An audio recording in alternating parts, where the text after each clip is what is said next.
Throughout the course of my career, I handled multiple murder suspects, capital murder suspects, people who've killed police officers. But at the end of the day, in my career, I've never dealt with anybody that was as cold-blooded or who had a fundamental lack of remorse for anything and everything that they've done, except for Robert Ben Rhoades. Robert Ben Rhoades, the truck stop killer. A long-haul trucker convicted of 3 murders, but suspected of killing dozens more across the United States. I would say that he had the ability to be Dr. Jekyll and Mr. Hyde. He was able to coerce people to trust him and gain confidence in his good old boy laid-back attitude. But once he had their trust and their guard was down, then you saw the real Robert Ben Rhoades come into play. Hi, I'm Nick from True Crime Uncut. Welcome to Questions With. This week we're speaking with retired Texas Ranger, Major Brooks Long. When did you first get involved in the Douglas Zyskowski case? At the time that I got involved in this case, I was a sergeant with the Texas Rangers stationed in West Texas. And historically, when the remains of Douglas Zyskowski were found, they were found in Crockett County, Texas, in around 1990. So the case was investigated at length for several years. And not only was it worked by the local sheriff's office, it was also worked by the Rangers at that time. So it got cold after a few years. No one had been named. There were several suspects, but nobody was actually linked to the crime. What is the protocol when you arrive at a new duty station and review old cases? Generally, as a rule of thumb, when you transfer to a location or you go to a location or a duty station where you have an assignment, you become very familiar with pending cases, especially those that involve violent crime or homicides. So that's part of the function, is to review those case files and try to find out what might have been missed, or a fresh set of eyes to review the evidence and or new avenues of evidence, because things evolve. The ability to look at a case and know that you have DNA when you didn't have that ability in 1990. To look at a case and know that you may have latent prints or other ways to develop prints on fabrics or bodies and or other evidence items that may not have been around at the time that these cases were actually investigated, is just a new avenue. So that's just a common protocol, is to review these unsolved cases and to see what investigative avenues may be looked at and tried in order to solve these cases. What stood out to you when you reviewed the Zyskowski files? Right around 2001, 2002, this case was reviewed extensively by me, and I realized at that time there was going to be potentially some DNA evidence, but the primary thing that stuck out in my review was the ballistic evidence, because Douglas Zyskowski was found nude, and his body was dumped on the side of Interstate 10, westbound Interstate 10 in Crockett County, which is very, very rural. So not only was he dumped in a very rural part of Texas, it's almost like this area was selected because of where it was in the highway. You could not see what would have been happening on the side of the road from oncoming traffic because it was in the middle of a curb up at the top of a hill. So this place was not just random. It looked like there was some time and effort went into the dump site. It was obvious by the evidence that was collected that what was suspected was a truck driver, based on the parking, the area, the grade, and the tracks that were left. So that became an issue, but what I started to focus on was primarily the ballistic evidence, which was pretty unique in this case. Mr. Zyskowski was shot multiple times in the head. He was shot with a Jennings J22 semi-automatic handgun. This information was obtained by not only the projectiles removed from his head, but also the casings that were left behind on the crime scene that were collected by law enforcement. So what was unique about the ballistic information was that the ammunition used in the murder of Mr. Zyskowski was very rare. It was actually a Towson brand ammunition that was manufactured by Squires and Bingham, which was manufactured in the Philippines in 1973.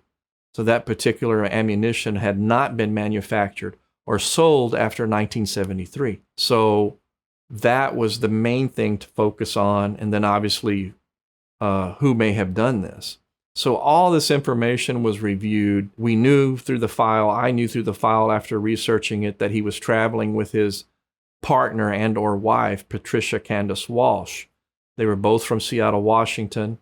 They had basically given up their personal belongings and were traveling to the East Coast of the United States primarily for religious reasons. When they came up missing, the family searched extensively for them, but then the remains of Douglas were located around 1990, but there was not a formal identification of it being Douglas Zyskowski till 1992 through dental records.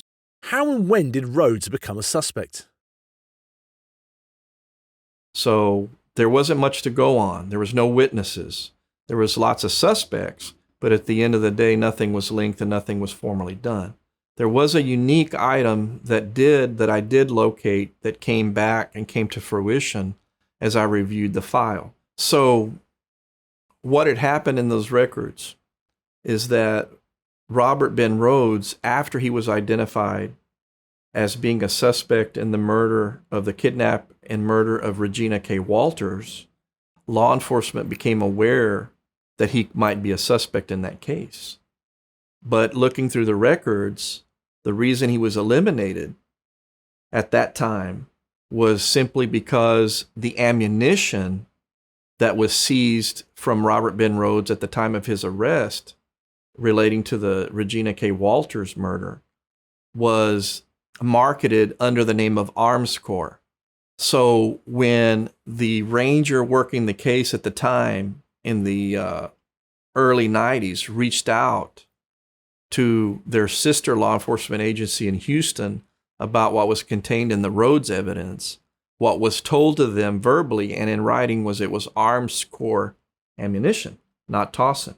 So he was essentially eliminated and other suspects were looked at. Rhoades has been eliminated as a suspect in the early 90s, but years later, a chance discovery would put him back in the spotlight and uncover just how far his crimes really stretched. Please remember to like and subscribe, and don't forget to click the hype button underneath this video. But for now, back to Brooks Long and the story of Robert Ben Rhoades. What brought Rhoades back into focus? Now, fast forward to 2000, 2001, after I became familiar with this case, the reason that this was regurgitated was simply because I got contacted by a fellow ranger that advised me that there was going to be a documentary on a truck driver killer that was known to work on Interstate 10 in and around the state of Texas. So when he let me know that, I specifically watched that documentary. And during the course of that documentary, some things came to light. Was the fact that he was on Interstate 10, he was a truck driver, he was from Houston, and he was known to target females. So that was really the first time when I became aware of Regina Kay Walters and the facts surrounding her abduction and her murder, along with the missing boyfriend, Ricky Lee Jones.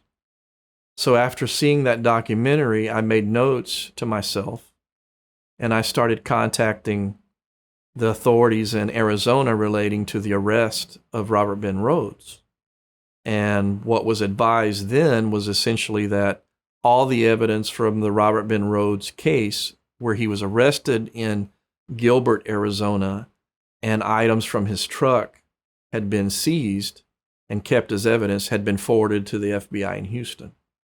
So I was familiar with his MO, the abduction of females, the torture of females, and everything seemed to fit.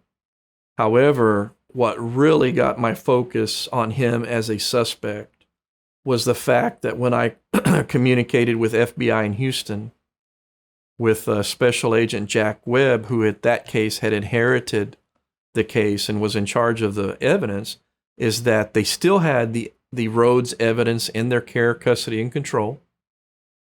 And when I verbally communicated with Jack, I asked him to see if the ammunition from Rhoades' truck was still in their possession, because I had an inventory list of what was seized. So obviously what was seized in his truck was rape kits, torture devices, and what was also seized was a couple of things that got my attention was the ammunition, and there was a case that was located in his apartment that was a purchase of a Jennings J22 semi-automatic pistol. The pistol was not seized, but the marketing literature for that particular weapon was found. It was part of the evidence. So that particular weapon matched the type of weapon that was used to kill Douglas Zyskowski. So when I called Jack Webb, I asked him about the ammunition. And he said over the phone, yes, it's arms score. And I said, no, I want you to go to the evidence vault and pull out the ammunition and then call me. And within a few hours, he did that. And when he called me, I asked him to open the arms score box and to describe the head stamp on the casing. And he said, it's a T. So that was the first clue that this is the guy, most probably is the guy, and we need to put efforts and resources into this because that all matched. Well, after I was able to focus that we had our guy per se, or early on, the pieces of the puzzle were coming together. The MO, the timeline, these things fit. And Rhoades was in custody. He was in jail in the state of Illinois, but he was available to have parole. He was scheduled to be paroled. So after that was put together, there was an attempt to obtain other evidence from the FBI in Houston to send to the Texas DPS crime lab for DNA analysis. So a lot of these items were sent to our lab to be reviewed and compared and analyzed. There was a couple of unique things that came up that were pretty important, I think, that looking back that I wished had changed. But essentially, the treasure trove of evidence in Houston was then transferred to the state of Texas, trying to establish an affirmative link between the items located in Rhoades' truck and apartment to Douglas Zyskowski. How was Rhoades first taken into custody? So at the time of this documentary, when I was making notes, I remember the name of Mike Miller, who was a trooper that had made the first contact with Rhoades when he went up to his truck tractor, because the trailer was in the right-of-way of the travel lane of Interstate 10 in Gilbert. And simply what Trooper Miller was going to do was to tell him to move. But as he approached the cab of the truck, he heard screams, etc. And there was a girl who was handcuffed and in restraints and who'd been severely beaten and whipped by Rhoades. So that's how he was taken into custody. But there was a detective that had been assigned that case from Arizona, and I reached out to him if he was a chief of police, I believe, for Gilbert, Arizona. And so he was the one that advised me, we don't have any evidence here any longer. All that's been turned over to FBI in Houston, so they have it. So that was good because the Federal Bureau of Investigation was the central repository for the evidence, not only for Rhoades' arrest from the evidence found in his truck tractor, also they had conducted a search at his apartment after that incident happened in Arizona. How did Patricia Walsh's case come into the investigation? So at that time is when I started looking for Patricia Candace Walsh, because I knew the facts of Regina Kay Walters. I knew the facts of Ricky Lee Jones, who was missing and had not been located. I knew that Douglas had been located, and I knew the information about what happened with his murder. So at that time, common sense was the same thing probably happened to Patricia Candace Walsh. Now where? So that meant she's probably out there somewhere and they may not even know who she is because Douglas had no identification. He had no clothing. Regina Kay Walters didn't have any identification. She didn't have any clothing. So when you looked at those two situations, what I started doing was sending out messages to intelligence branches of other law enforcement, primarily state police laboratories, relating to looking for a red-headed female in her mid-20s that was probably naked and would have been shot with a .22 caliber handgun, the Jennings J22 handgun with toss and ammunition. So in the end, that information went to various law enforcement agencies. So I was contacted after I sent that notice out, that bulletin out, by a state of California analyst in Sacramento, who answered my request and said, "We don't have anything that fits your criteria in the state of California. However, I am aware of something that fits your request in the state of Utah." What did you find in Utah? So the analyst forwarded me the information on an unknown white female with red hair that had ponytails that was found. It was just skeletal remains, and that had been found by several deer hunters in Millard County, Utah. So Millard County, Utah had skeletal remains. They had no identification, but things matched. So after I obtained that information, I reached out to the Millard County Sheriff's Office and inquired as to the status of that case. And what I was told by their chief deputy was, "We haven't solved it, and the skeletal remains are actually inside our evidence vault, and we haven't had it come to a conclusion on that." So I was able to tell him, "I know who that is, who that victim is, and I also know who killed her, and we'll be happy to share that with you." And then there was a gentleman's agreement, because we had a very good ballistic case and circumstantial case in the state of Texas because the evidence was here. So we were able to share evidence to link these cases together through the Texas Department of Public Safety. So initially, when the analysts in California had sent me the dental records, I could tell by the dental records that were on file for Patricia Candace Walsh that this was very close.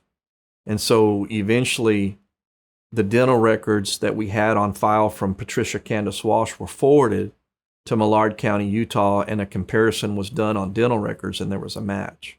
So we knew that this was her, irrefutably. How was the link to Rhoades proven? Well, first off, Millard County had projectiles and had casings that matched. The same gun killed Dennis Zyskowski, killed Patricia Candace Walsh. So that was linked. Then the timeline on the records, we were able to determine that Rhoades was traveling westbound. So what made sense is he eliminated Douglas Zyskowski first because he was a bigger threat. And I might add that Douglas was not only shot, he was severely beaten.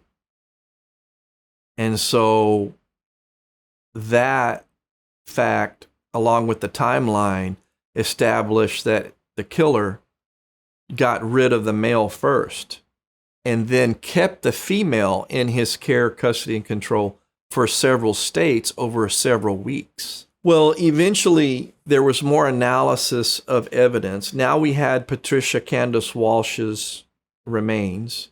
I personally was able to communicate with her family, with her brother and her family, to let them know that we had located her. So the family was able to make arrangements to not only go to Millard County, but to obtain the remains and have a funeral for her. And I believe that was done in the state of Washington with the family. But there was more work to be done. So now became an analysis and comparison not only for DNA under Douglas Zyskowski, now there was analysis to be done and comparisons relating to Patricia Candace Walsh.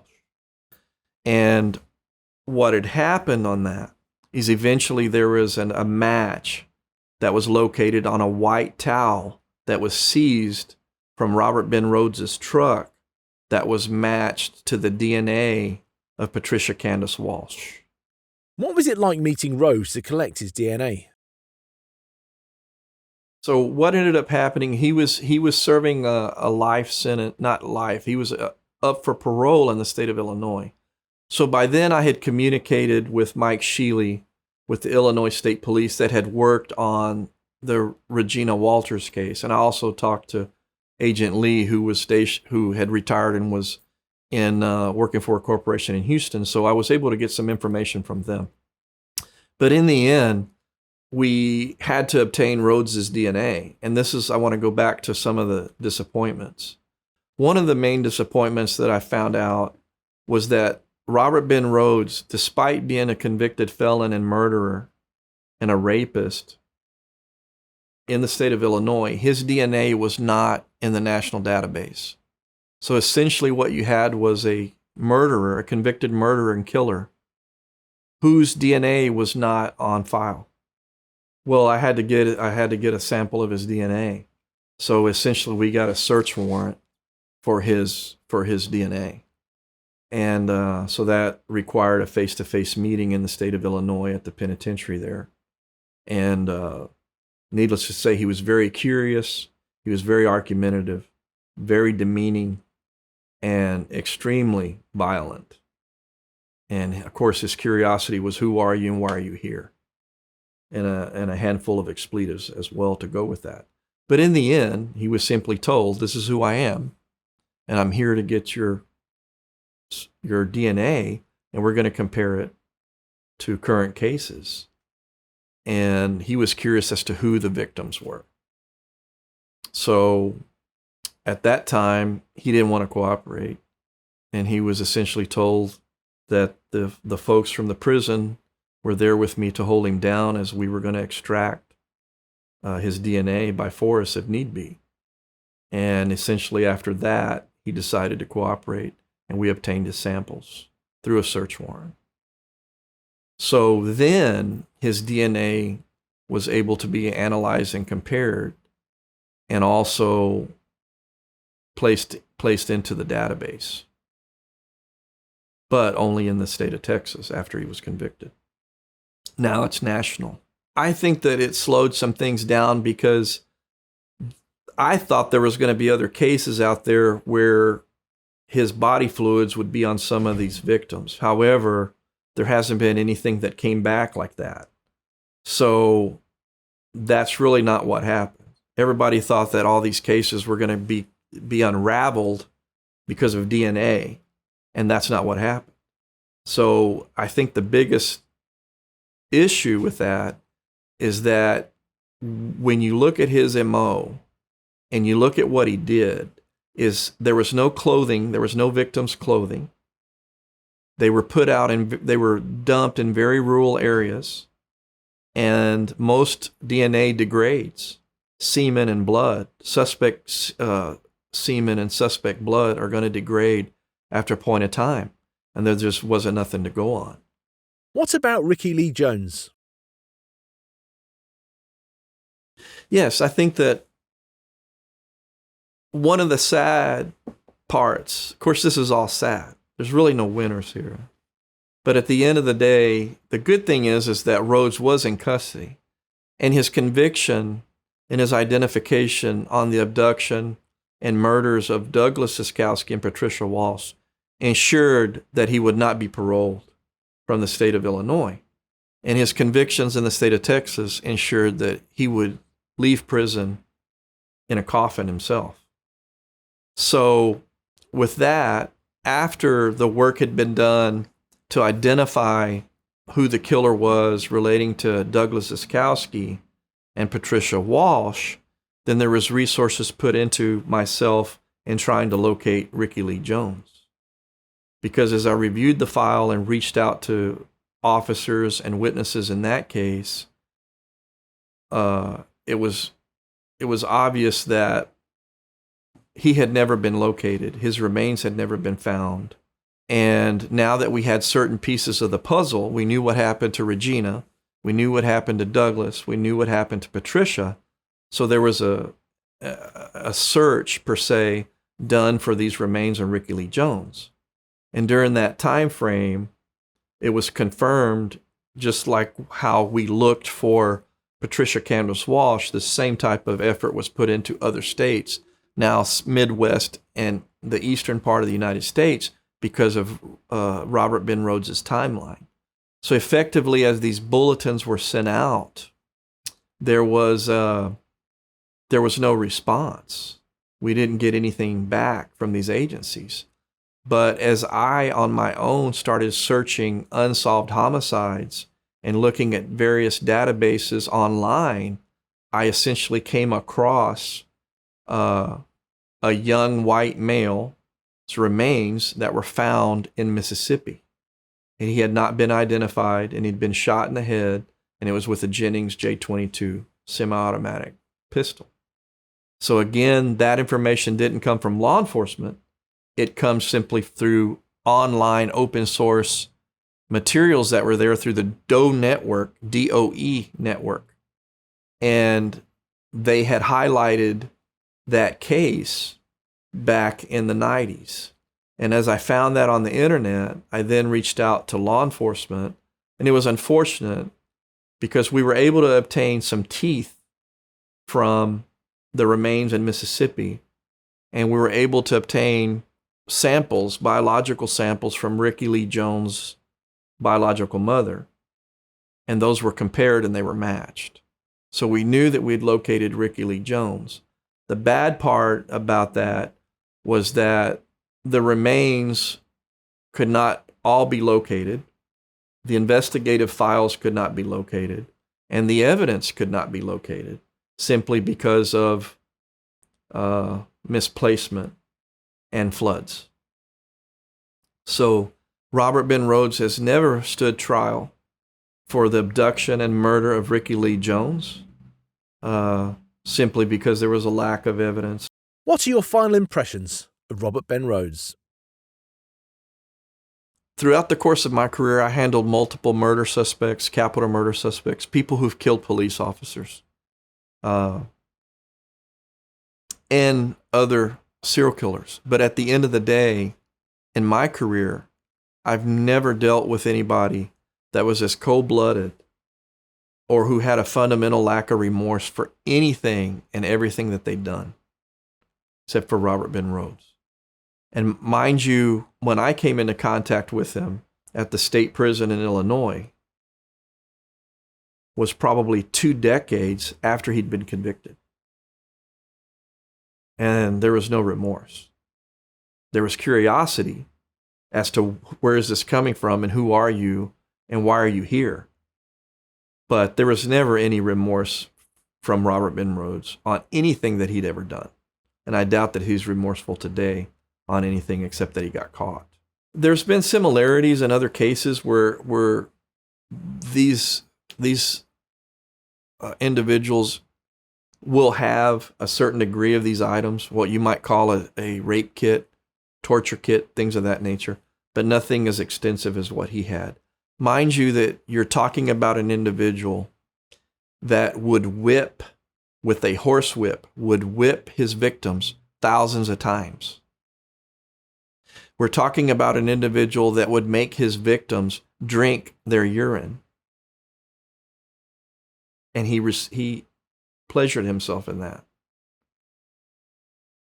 And we're talking about an individual that would take 9-volt batteries and wire those batteries to the private parts of these females and electrocute them. So I'm not going to say that this is unique, but I am going to say that in my experience of investigating these types of crimes, it was pretty rare to find that in depth of brutality and callousness over a period of 30 years. In 1994, Robert Ben Rhoades was convicted of the murder of Regina Walters and sentenced to life without parole in Illinois. In 2006, charges for the murders of Patricia Walsh and Douglas Zyskowski were dropped at the family's request, sparing them from testifying across multiple states. Later, Texas prosecutors, who had jurisdiction over Zyskowski's murder and the abductions of Walters and Ricky Lee Jones, pursued the case. Facing the death penalty, Rhoades pleaded guilty to the murders of Walters and Jones and received a second life sentence. Today, Rhoades remains in prison for life without parole at the maximum security Menard Correctional Center in Illinois. For more content like this, please do subscribe to the channel. Don't forget to give us a thumbs up below and make sure you click that hype button. I'm Nick from True Crime Uncut. Thanks for watching. We'll see you next time.